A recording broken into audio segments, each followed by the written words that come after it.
I told you if you have any questions about body language, just send them to me and I'll answer them. And you send them to me and I'm going to answer them. So if you have a question about body language and you haven't sent one, send it to bodylanguagequestions@gmail.com and I'll get right on it. All right, let's get the first one. In the old movie The Bad Seed from the 1950s, is that an accurate portrayal of a child psychopath? I remember that movie. I watched it a long time ago. And you have to keep in mind that when you're watching movies, you're looking at especially from the 50s, that's what they thought a psychopath would be like because we didn't have all the details then. The studies weren't out. Nobody really jumped in deep to figure all that out and start looking at it from a clinical perspective. So when you see things like that, that's just people putting together what they think a psychopath would be or be like, especially as a child. I don't remember a whole lot about it. I just remember I watched it, and this was, long time ago. And I remember thinking, wow, that's pretty crazy. So remember, it's not psychopaths. People think psychopaths are what they see in the movies. It's not like that 90% of the time. I promise you it's not. So if you want to learn more about them, watch some of these videos I've done from the AI stuff. A lot of people hate those, but you get a lot of information from them. It'll say psychopathy talk, the study under them. All right. This concerns the CEO. He's about 50 years of age. When he shakes hands with somebody, he looks at them and then for an instant pulls back and has a fearful surprise in his eyes while holding the person's hand. Do you have any thoughts as to what this could indicate? I've never heard of that. I've never seen that before. So I don't know. That's kind of weird. Maybe that's his way of getting their attention and making you talk about him. Who knows? It makes me wonder what the company is, what kind of company it is, But that's weird. I think that would fall under weird when you're talking about behavior, but I wouldn't know exactly what that would be. Maybe an attention getter, maybe somebody's told him, here's what you need to do. It's odd though. I wish I had an answer for you. Better than that, but I don't. So, yeah, I don't know. Don't hang out with that dude, maybe. Uh, how do you interrogate someone or have a difficult conversation without showing anger? That's a good question. Here's how you do that. As you talk to let's say you're talking to somebody that's done something they shouldn't have done, or you're having a conversation with, let's start there. You have to keep in mind that you have a job to do while you're there. Your job is to get the information from that person, whether they've taken a bunch of money from somebody, whether they've hurt somebody, whatever the situation is. If you lose your temper and you let your emotions run everything, then you're not in control. If you can't control your emotions, you can't control a lot of stuff, most likely in your life. So you have to keep in mind that if you get mad and you say something you shouldn't, or if you try to hit that person, they're going to let them go, or they won't be in trouble anymore. Well, they may be in trouble in other ways, who knows? But depending on what's happened. But you've got to maintain a third person's perspective from that, because if you don't, they're going to have to let them go, or they'll sue you, or they'll sue whoever the people are that are having them interrogated, having them questioned, that company, that police department, that whatever. So you've got to know going in, I'm not going to get upset about this. I'm not going to get mad. You can be mad, but you can't show it. And the way you don't show it is you decide before you go in that you have a job to do, and that's what you're there to do, and that's what you're going to do. Because at this point, you're the person that's got to do that. You have to do it. And if you don't do it, then they won't get in trouble for what they've done. Okay, so, and other things may happen that come along with that. So you have to go in with the mindset, I'm not going to get mad. I won't be angry. I'm not going to be emotional. I want to be analytical, friendly, make them think that I'm there to help them, and I'm there to find out what happened. And let's see if we can get this worked out and get you on your way. So maybe that'll help. All right. My experience is a narcissist lies when the truth sounds better. Do narcissists have a common lying body language trait versus a non-narcissistic person? No, not really. And narcissists, usually when they lie, even though when the truth sounds better, my experience is a narcissist will lie when the truth sounds better. I don't know. Narcissists want you to like them. They want you to think they're the person who's better than anything else going on, and this is how wonderful I am. So I can't understand why they would lie when the truth would sound better. You know, I don't see the logic either way from that. Maybe I misunderstand that question if I am, Then you re-ask me, send it to me again, and I'll go over it again. But I don't know. But there are no body language traits that a narcissist will have for lying compared to a non-narcissistic person. You don't have specific things that a narcissist will do when they lie. There may be somebody that's come up with a list or something that they've seen or something, but I'm not aware of any studies that show that or show that to be true, to happen. So, I would bet on no. There are no traits that you look for in body language from that situation. Let me ask y'all something. If you want to, if you wanted to, here's what I'm going to try. I'm going to try uh, asking you if you want me to use a video of you asking me a question, and I'll play those on here, and I'll answer those questions. That might be fun. So, but you have to keep it short and to the point. And I'd put up a little square over here on the screen, and there you'd be, and you could ask your question, and I'll answer it. So, if you want to do that, send it to me, bodylanguagequestions@gmail. And one way to do it is you can have a YouTube channel and put it on YouTube, and you make it so it's private, but you can send me the link to that, and I can get it from there. So think about that, or put it in a Dropbox or something, and I'll get it out of that. Or you may just send it. You may be able to send it in email when you do. But think about that, because that'd be different. That'd be fun. Hi, Scott. Does being a good behavior analyst simply come with age? Is life experience a big part of it? It really is, because, and with age, I mean, it takes time to do that.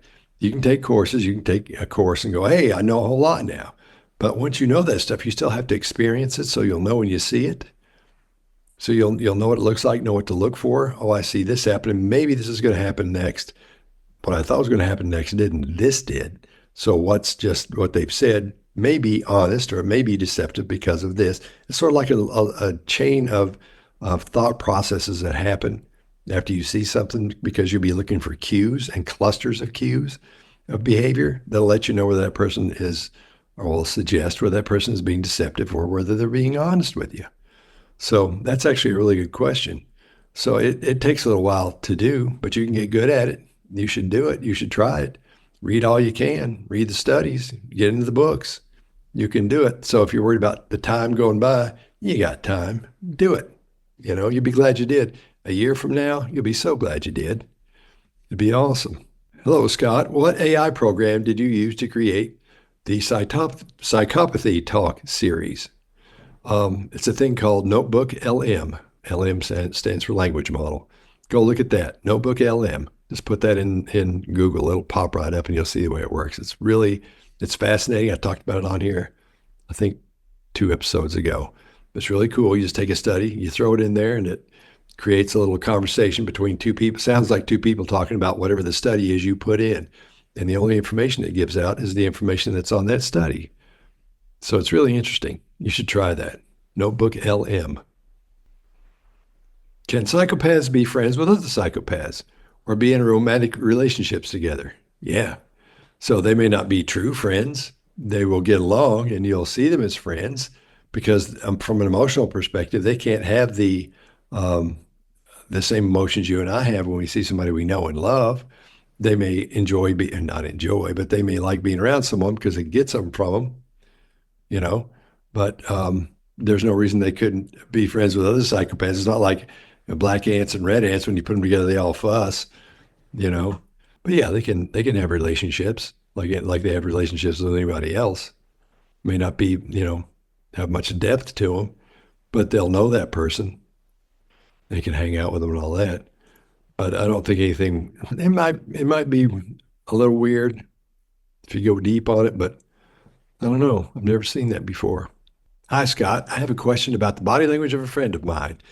Not very close, but she gets very emotional, but she gets into very emotional topics sometimes, and I notice she often takes her glasses off before she speaks. Can you explain that? That's pretty interesting because a lot of times that's part of someone's protocol when they're getting ready to tell you something. By protocol, I mean the things they do leading up to whatever they're going to execute as far as the behavior goes. When someone's getting ready to tell a lie, quite often they'll have 2 or 3 things they do as they lead up to the lie. And for this, I'm not saying she's getting ready to lie. What I'm saying is she may have a couple things she does before she gets all serious. Some people, when you ask them a question, and something gets all serious, they're getting ready to tell you something, they'll go with their hand like this and go, they'll do that before they say. A lot of times I've noticed whatever it is. So some people will do that, and it's totally normal for them to do that. And she may have seen somebody do it and think it's cool, or may think that's the way to do it when she's telling you something to take her glasses off. Maybe they're just reading glasses. Like if I take mine off, you know, I couldn't see very well. Plus, it'd be weird for the person for me to see me with my glasses off talking to them, then have to put them back on. So I don't know. I don't think it's any big deal, but some people will do that. For example, when I think I always do this, not always, but a lot of time I'll do that or start goofing around down here with my face, my chin, and my mouth, because it for some reason helps me think. And maybe that helps them think or focus better, you know? So that would be my explanation for that. Hi there, Scott. Can you tell us more about the thing you once said on the behavior panel of the origin of the behavior panel? You said when you first met Greg, you would put things in his space of the table to see what he does. Can you share other tricks like this? All right. What happened was he was doing it to me, So sometimes, I don't know where this started, but there's a thing where if you're meeting with somebody or you're having a meeting, you can take something on your table and you scoot it a little bit. Everybody has their natural little space that they have. It's about, if you're right here, it's about this much space in front of you, right? But if you go beyond that space, you're in the other person's space. Okay, so some people will take their cup or their mug and they'll scoot it forward to just over the edge of that. And as you talk to them, they'll move something else over that way. The next thing you know, you built this little wall around yourself that's eating up the whole table. You're increasing your space because quite often the alpha will take up a lot more space than the person who isn't, and the beta. So Greg says he didn't think he was doing that. I don't know, but because I ask him, and I ask him all the time, not all the time. I asked him last time, probably a year ago, when it came up. And I said, "Yeah, man, you were doing this." He said, "I don't know what you're talking about." He knows what I'm talking about. We're eating chicken wings. This place called Sportsman's Grill, right there on 21st Avenue here in Nashville. And it's not Sportsman's Grill anymore. They've changed it to something else. And this is the first time that we had met in person. This was years ago. And that's what he started doing. And I noticed that. And so I was paying attention to it, but I didn't say anything about it. But he kept doing it, but he swears he wasn't doing it.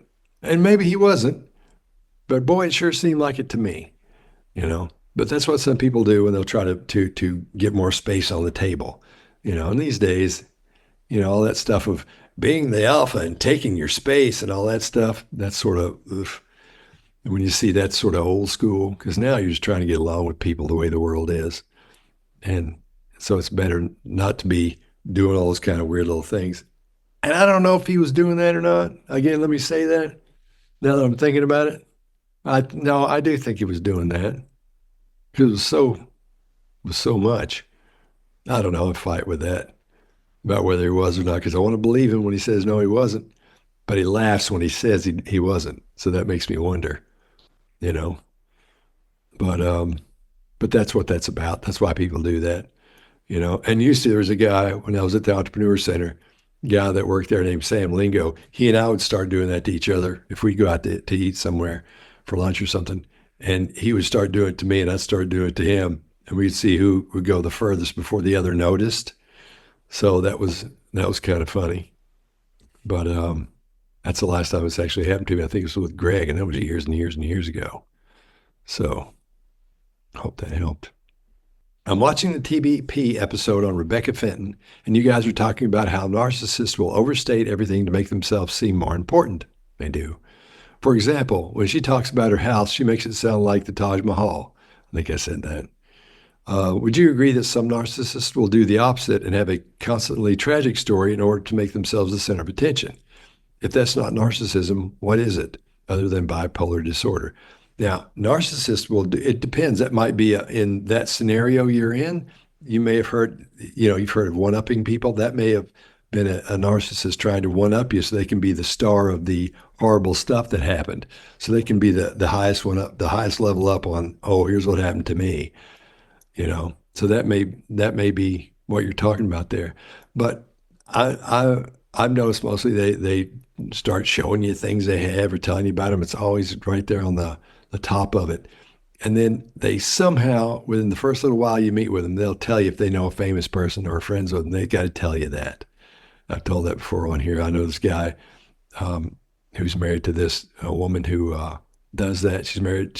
One of her friends is famous, and one of the first things she says in the first 15 minutes when somebody meets her, because I've seen her meet a few people, that's the first thing she says is so and so is my friend. And it's like, who cares? So that's one thing that I look for or listen for when somebody's telling when I meet somebody. How long does it take them to start name dropping? To say that they're in that, and which shows that their level of narcissism is jacked because they're feeding off of that person. Told that story on here before too, or that scenario on here before too. But um, sometimes you'll see somebody talking about how bad it was for them, which even though you're right with how bad it is, it makes them look better to everybody else because it was so bad and they feel sorry for them. So that lifts them up in that little world of junk going on right there, the bad stuff. So yes, that's what I would think it is. Hello, Scott. Am I wrong in thinking psychopaths are brain damaged due to the lack of amygdala and miswording of the brain, miswiring of the brain? So am I wrong to think psychopaths are brain damaged due to the lack of amygdala and miswiring of the brain? No, you're right. Um, those are two different things. You know, you can have an amygdala that looks intact. However, the miswiring part I think you're talking about is when the frontal lobes, the parietal lobes, everything isn't connecting the way it should. And that's part of psychopathy as well. It goes really, really deep, but it's really, really boring. I've talked about it in some of these studies on the psychopathy talk thing. That's why I don't get into the depth of it here because most people don't want to get into the minutia. But if you want to get into the minutia, go watch some of those that I've got. Um, but in a nutshell, yeah, you're right. Sometimes the amygdala are missing and they're damaged, or they can be damaged in an accident, or or however they're damaged.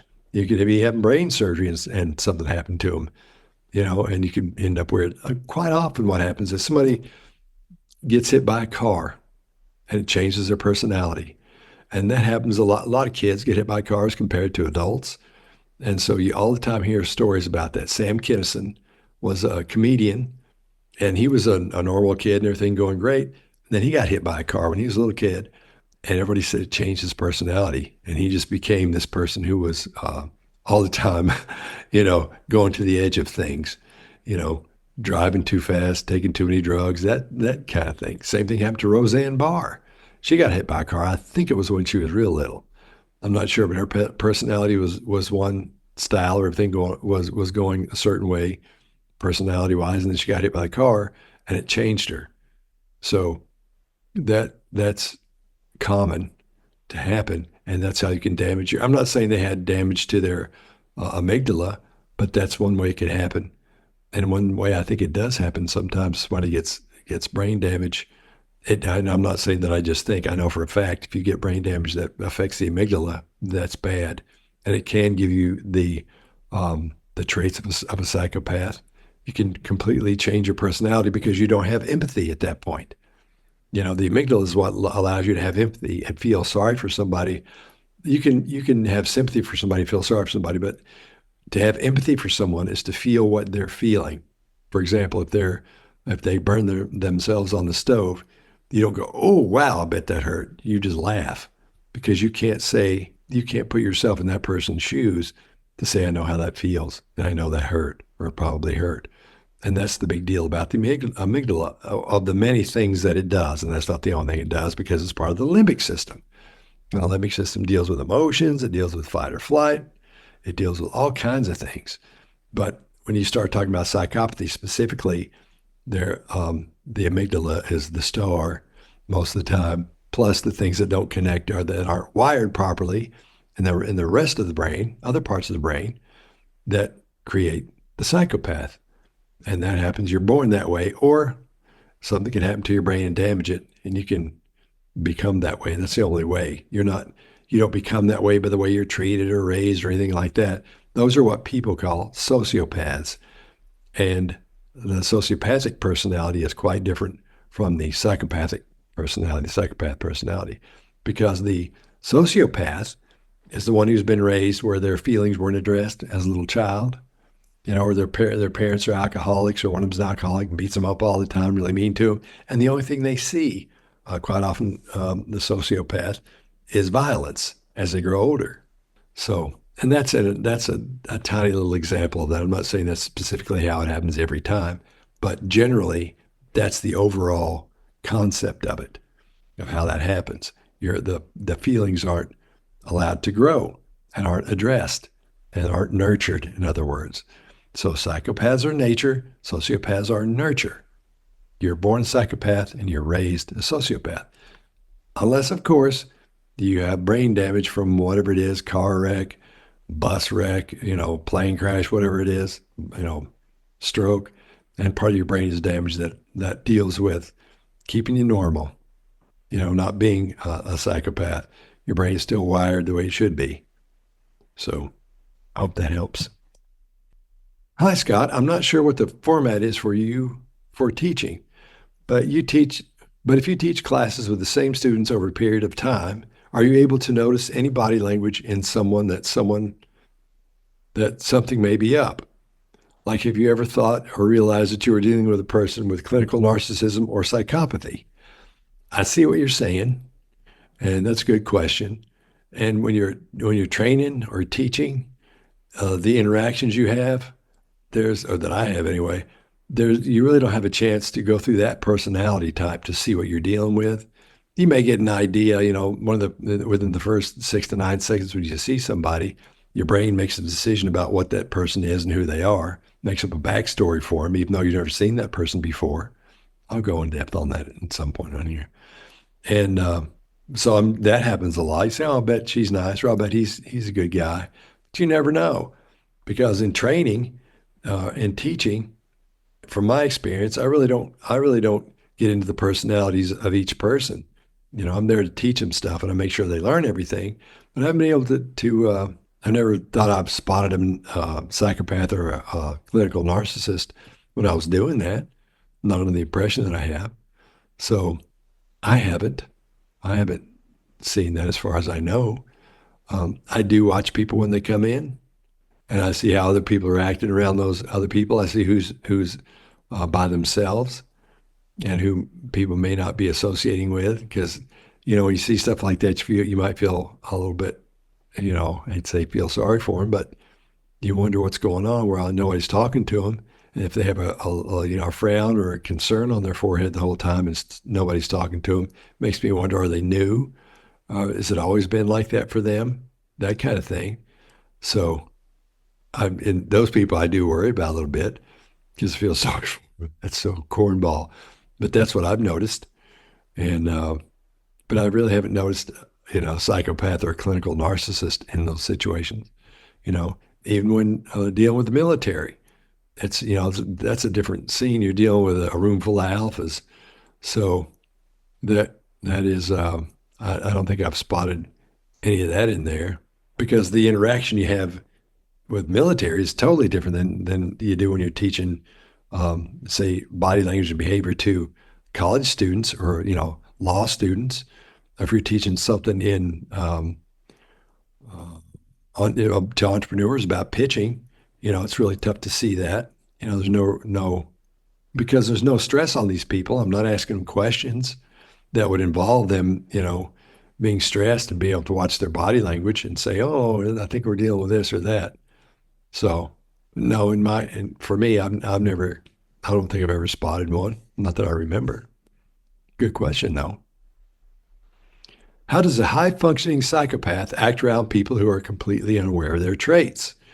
Um, that's a really good question. You know what? That really is, because um, you'll never know it. You'll never know it. Some people think they stand around and look weird and all that in groups of people. They don't, because they want to remember how the psychopathic brain thinks. And the person who's a psychopath, a lot of times they don't know they're a psychopath. They're just trying to get along with everybody because they know they don't want to stick out.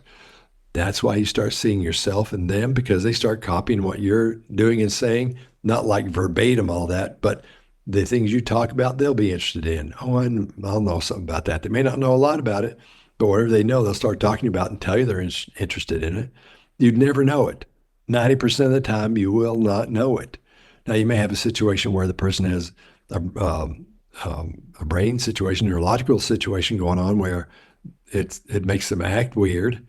So, and something's not right, and they could be a psychopath as well. But the normal high functioning one I think you're talking about, you'd never know it. You think they're the greatest person in the world. When you talk to them, you say, I'm dadgummit, that's the nicest, I think that might be the nicest person I've ever met. I really do. I just love talking to that person because they're interested in you. That's why you feel that way, because you feel good about you when you leave. However, a few minutes after that, you'll wonder why you feel so good. It's kind of, I don't like that person.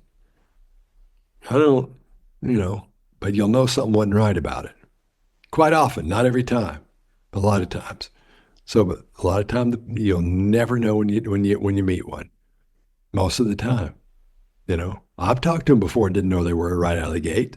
It took there was one I've talked about him on here before. I didn't see it for, I guess, a year. I knew this guy, but I never really paid close attention to him. Just knew him, thought he was, a nice guy and all that. Then he said something was really odd one time. I heard him say something. And he was copying something I had said with the same emotion I had said it. And I was like, oh, shit. I think it got me one. And I was right. He went on to do some horrible stuff, which it was horrible. It was really, really, really bad. I wish I'd been there for that. Um, but can't be everywhere all the time. Can't fix it all. All right. How would you differentiate between a true psychopath versus someone who is capable of adapting to your basic personality style in order to converse with you and make you feel comfortable in situations? Are you, are the body language tells quite different in that situation? These questions get longer and longer, don't they?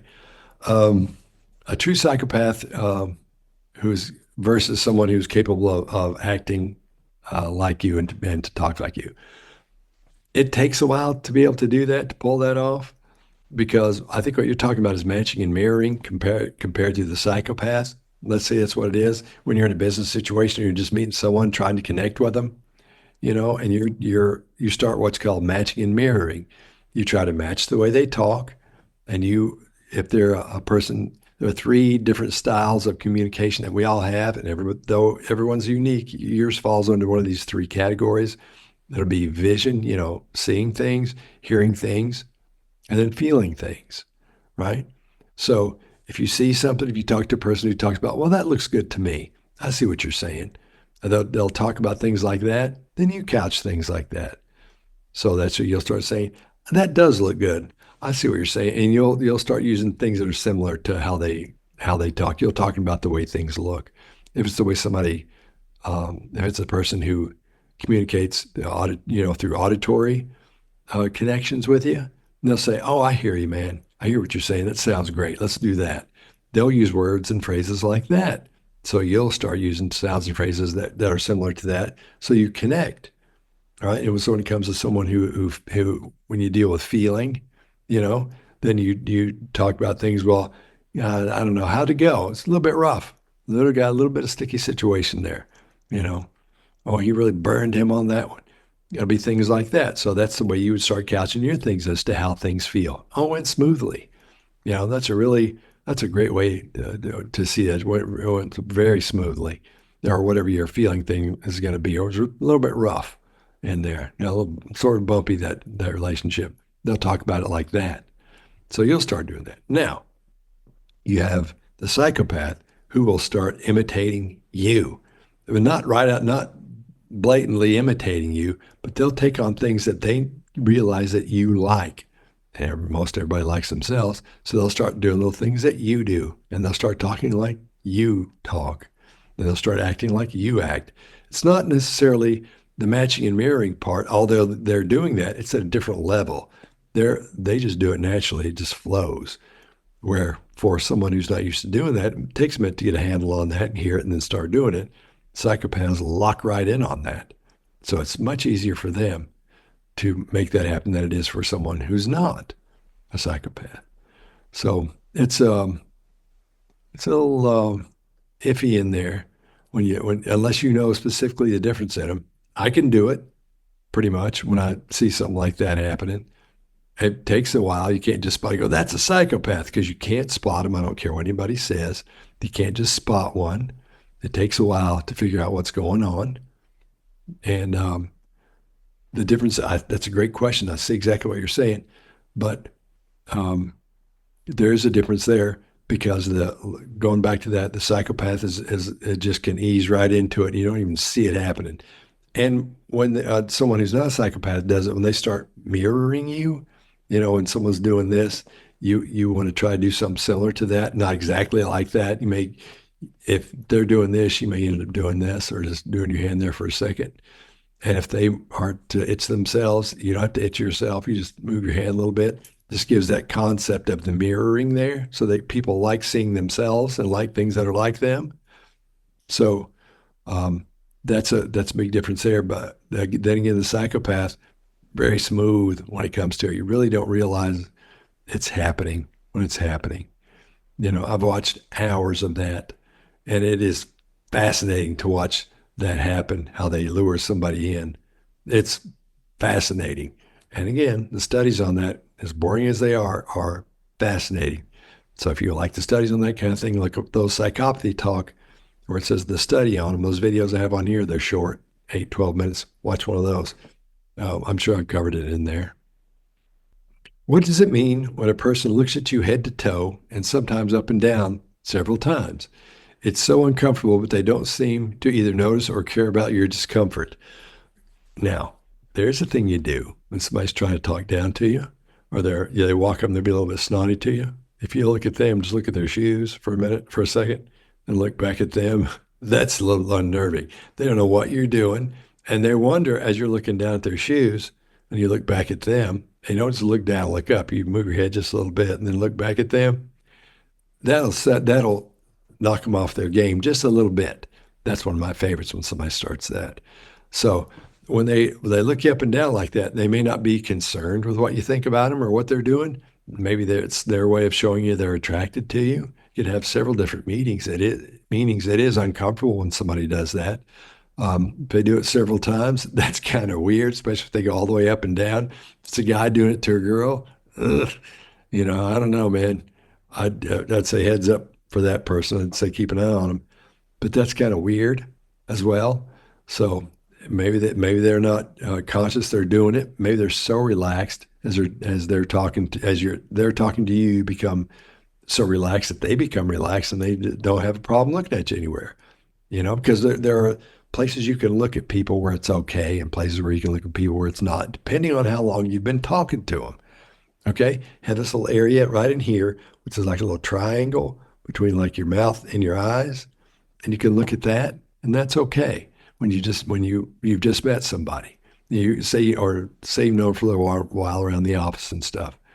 You can look from here to here. Now, if you've just met them, you pretty much just want to look up into their eye area. You don't want to look at their mouth very much until you get to know them a little bit better. But when you get to know them at work and those kind of things, you have that kind of relationship. You can look at them, that little triangle there from your eyes down to your mouth, right there, and that's fine, no problem. Now, if you're a little bit more intimate with them, say if they're a family member or when you're close friends, you can look from their eyes all the way down to the middle of their chest, not their breast, but their chest. And that's okay because that's the intimate gaze, is what they call that. All right. You have the business gaze, which is this area right up in here. And then you have social gaze, which is this right here, that little triangle, right? How you do it right there. Triangle between your mouth and your eyes. That's the social gaze. And then you have the intimate gaze, which is from the eyes all the way down to the chest. So, and that's fine. But only do the intimate gaze with somebody you know real well. Brother, sister, wife, boyfriend, husband, wife, whatever it is. Um, so you don't get in trouble. If somebody comes into a meeting with you and they start with the intimate gaze, ick, or you just meet somebody and they start there, ooh, that's a little iffy. You want to keep it in the social gaze. Right in there. That's where we feel normal looking there. Okay, but if it's business, don't even go down to the social because you're not social yet. Just keep it up in that little business area right there because that's where the business gaze is, in other words. So I hope that helps.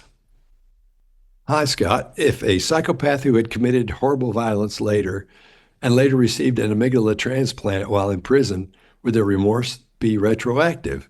Meaning, would they feel remorse for their past crimes or just their behavior going forward? I'm not laughing at you, I promise. It's just funny because it reminds me of that movie Face Off, where they switch faces. You can't do that with an amygdala. You can't transplant an amygdala into your limbic system. That's a great idea. I see what you're saying. Um, Theoretically, I don't think you'd be able to put it in and have retroactive remorse. But that's a great concept. There might be a movie in there if you're a movie writer. But no, that can't happen because you can't transplant um, the amygdala and you can't fix them if it doesn't work right. There's no way to get in there and tweak it or any drugs or anything that'll help you get that fixed. So um, I would say no. Or they feel remorse or whatever. No, because you can't. That's impossible. You can't do that. That's a good question, though. As a woman, I encounter some men who stare at me. Some look away when I notice them, but there are many who hold the eye contact. I watch them watching me. Does being of different genders impact whether it is a psycho stare versus a creepy, misogynistic, disrespectful stare? You know, the people get so confused about the psychopathic stare, the psychopath stare. I don't think that's what you're dealing with. Maybe it's something you're aware that makes people look at you. Maybe you're really pretty, and that's why they look at you. And some men, when they're taken with a woman, it's hard to look away. I'll put it that way. Um, but the psychopath stare, which I think is what you're getting to there, is that's different. They don't realize they're doing it. They don't. They know they're looking at you. When you look at them, it doesn't bother them that you're looking at them. I know it feels like what you're talking about these other people. Sounds like it happens so much. Either you live in a big old hive or nest of psychopaths, or these people are looking at you for some other reason. So it these are. I think we're talking about two different things here, like you're talking about. So the different genders has nothing to do with it. You were talking about the amygdala of the brain and the way the brain is set up, the way it communicates and is wired from a neurological perspective that makes people uh, have the psychopath gaze when they see somebody from across the room and they just keep looking at them. It doesn't make them feel bad like it would make you, or feel weird like it would make you feel weird if you were out in public and you saw somebody and you were looking at him, you was looking at him, and they looked over at you. You know how you look away real quick? I know I do if I'm like look at somebody. They don't look away because they don't know it's weird. They don't know that's not right. They don't know it's supposed to make you feel weird. You're supposed to look away. That's why they do that. That's why they have that weird, odd stare. That's why some people can fake that when they're talking to you and not blink a lot and just keep looking at you as they're talking to you and do that all that weird stuff because they're in the impression that that's the way you do it if you're a psychopath. But that's not it. There's so much confusion about the psychopath stare, and I've explained it so many times on here. Maybe you didn't see that one of those. So that's a little narcissistic of me to think you've watched all these videos. Yes, I'd be your first one. But so I'll answer it that way as I've been doing. The uh, the psychopath stare is completely different than what you're talking about. If these guys look at you and their eyebrows are up like that, they're looking at you, that person's attracted to you. They're going like that. Or if they're talking to you and those eyebrows go up while you're talking to them, that's one of those little body language signs of attraction. Keep an eye on that. So that might be what you're dealing with. You know, I would think with that one. So I hope that helps. Hi, Scott. In some of your videos, you mentioned that psychopaths recognize fear, and that's why they like to hurt people. But I mean, isn't it true that they also feel happiness and should be able to recognize that facial expression? So why don't they also get a kick out of making people happy? Okay.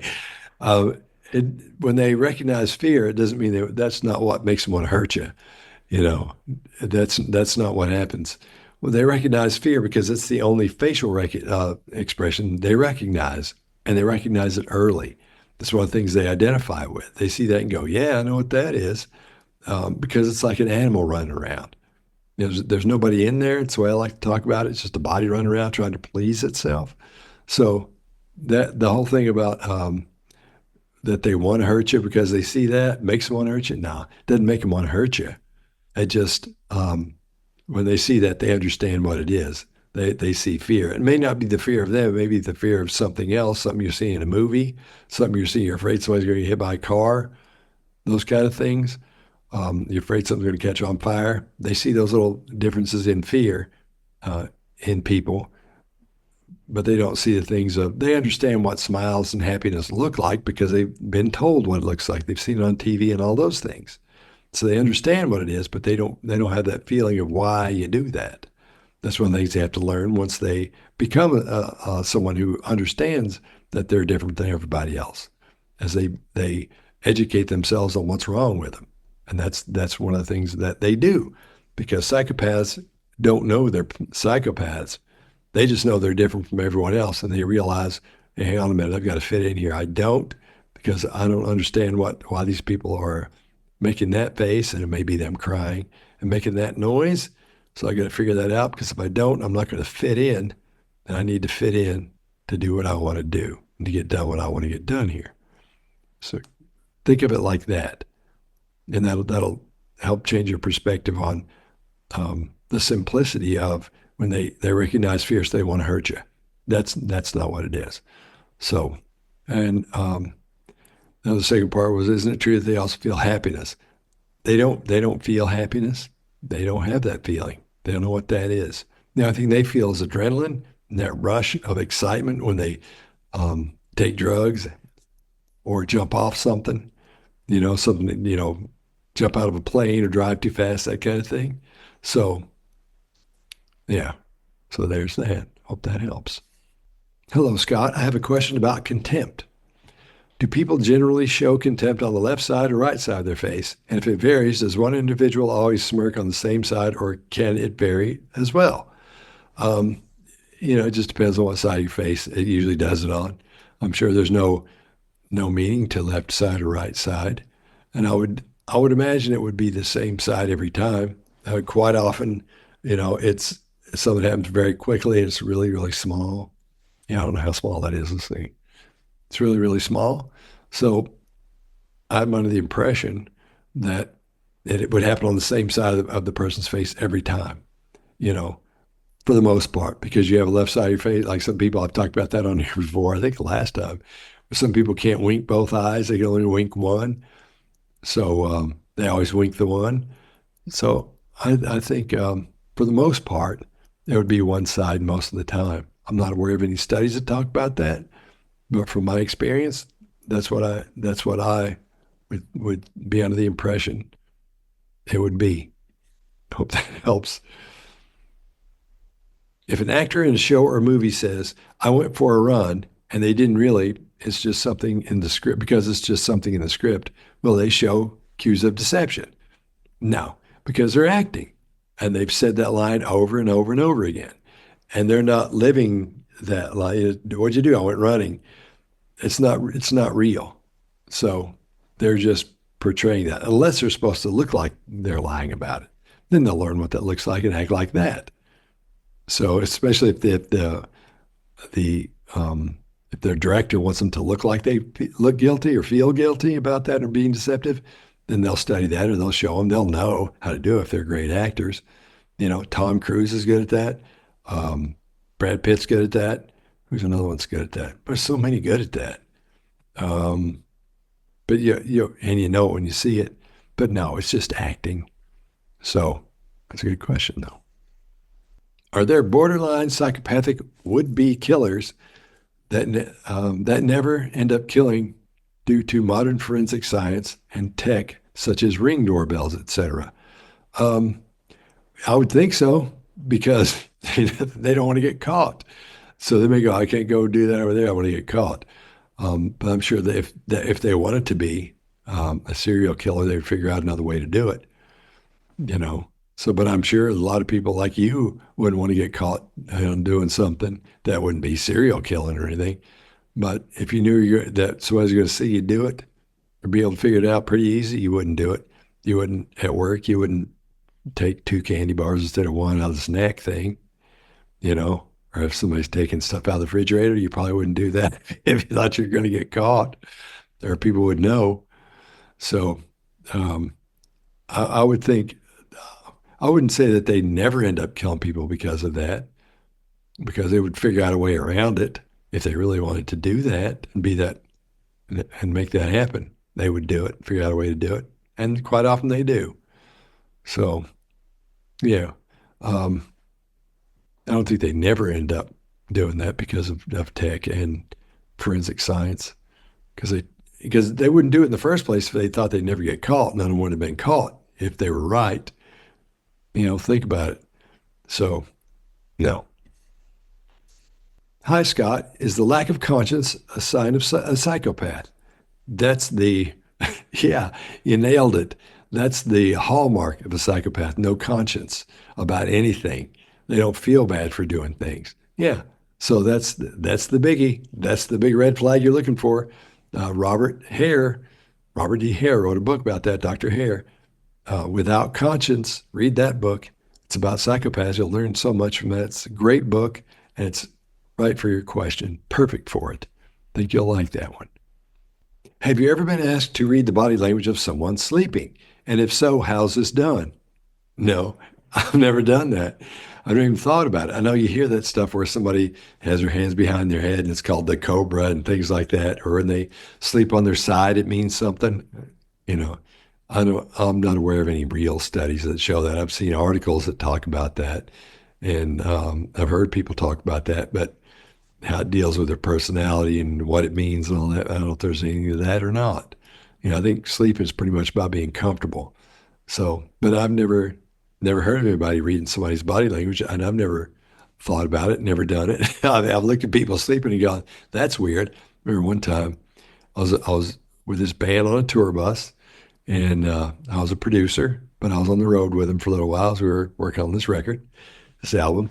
And one guy, and I'm going to tell you this, and you're not going to believe it, but I swear it's true. This guy slept with his eyes open. Hand of God. One of the scariest things I've ever seen in my life. Right? Because you get a bunk, and this guy left his bunk, his little, yeah, when you're laying a bunk on a bus, you got this little, it's not very big. You lay in there, you got this little curtain that you pull across, and everybody had been talking, and he went to sleep as before he shut his little curtain, right? And his was right across from mine. So I'm looking over at him and his eyes were open. I was like, "Hey, man." I yelled at her a couple of times. Now on the bus, even loud noises a lot of time don't wake you up because there's so much going on. You're bouncing around. You got that sound of the bus, the road, and all that kind of thing. And then somebody in their bed said, "No, that's the way he sleeps. He sleeps with his eyes open." They weren't open like this all the way, but they were open just enough to look super creepy. And great guy, though, love him to death. But dang, that was weird. And some people do that. They don't realize they're doing it. But man, that was weird. Hi, Scott. I have a hard time understanding how someone can't feel empathy. It's so simple. If someone hurts, it's obvious. Can you explain this? Yeah. The reason you don't understand is because you're normal. Your brain works the way it should. That's why you can't understand that. It's like, for example, if I were to say, "Hey, I need you to unscrew that screw over there, and so you can put this other thing in there, we're going to fix that," and there are no screwdrivers, and nobody's ever invented one, but there's a screw in it, and you can't figure out how to get the screw out. How am I supposed to get this out? I don't know. It's like that. It's like there's no screwdriver to get that screw out of the wall. They don't have the equipment. In other words, they don't have the equipment to feel that in their brain. They're not equipped right from a neurological perspective because their brain isn't functioning properly. They don't feel empathy. They don't feel that thing where you see somebody hit their hand with their thumb with a hammer and they're nailing something in. They can't say, "Ooh, I bet that hurts." So they don't have the equipment to do that. You do. That's why it seems bizarre that nobody else can, that those people can't feel that. You know, so you're totally normal, just so you know. If that's a real question, which I think it is. So you can't imagine that because you have the equipment to feel that, and you're under the impression that everybody else has the same equipment. Most people do, but there are a few who don't. And those people can't do that because they don't have the equipment. Hope that helps. Hi, Scott. Can AI be a psychopath? Well, no, because it's not human. It's just really AI is um, it's just it's algorithmic collection. In other words, everybody thinks it's something else. All it is collecting information. Is all it's doing is just spitting it back out the way you ask it to. Here's all this information we have on the internet, everything the internet knows. Now take all that stuff and give me the answer to this as simply as you possibly can. That's what that is. It isn't sentient. It's not. It doesn't have feelings. And there's nothing in there. It's just. I see what you're saying because there's nothing in there, but it's just information. Okay, it's been collected and is being sorted and pushed out a certain way. So there's nothing human in there. So no, it doesn't have a brain. It just has a collection system, in other words, to give you information that you ask for, to get something done that you've asked for. So no, it can't be a psychopath because it's not human. It's a good question, though. How can I learn to be like a psychopath so everyone leaves me alone or thinks I shouldn't be messed with? You know, there's no way to learn how to be a psychopath. And if you want to do that, just don't talk to anybody. Be rude. If you don't want anybody to mess with you. I don't know. You don't want to act like a psychopath because acting like a psychopath would make everybody like you. That's what they do. You think you've met the most wonderful person in the world. You can't believe you've never met this person before. And you can't believe how well you get along with them.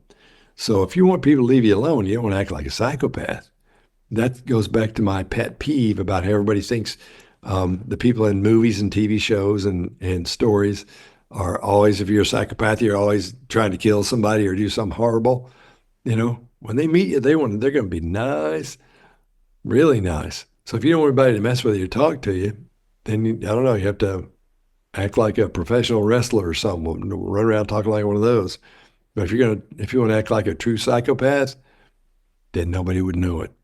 Nobody would know you are. For Halloween, when I go to Halloween parties, everybody just goes, dude, you're supposed to wear a costume. I'm like, I am, man. They're like, what are you? I'm like, I'm a psychopath.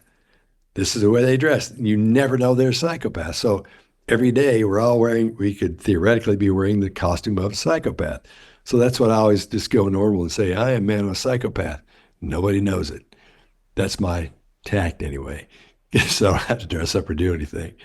And some people go, hey, that's a pretty good idea. And some people go, dude. But I like to think it's a good idea. But yeah, you don't want to act like a psychopath because everybody's going to like you and want to be around you.